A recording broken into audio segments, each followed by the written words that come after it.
10টা টাকা নিলাম। কানে কথা যায় না নাকি? শুনেছি। কেন নিলাম? শুধুবে না? শুধিয়েছি কখনো? আমি যদি 10টা টাকা উড়িয়ে দিই? দেবে?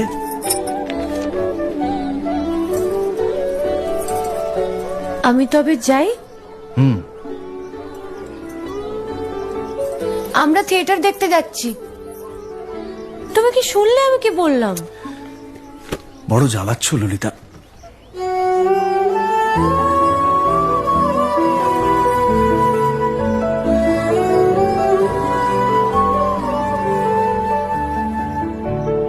কি হয়েছে? আমরা সবাই থিয়েটার দেখতে যাচ্ছি। আমরা বলতে? আমি, কালী, চারু। চারুকে চেনো? ওই যে পাড়ার মোড়ের বাড়ির আমার বন্ধুর ব্রাহ্মবাড়ি। হ্যাঁ, ওই চারু, চারুর মা আর ওর মামা।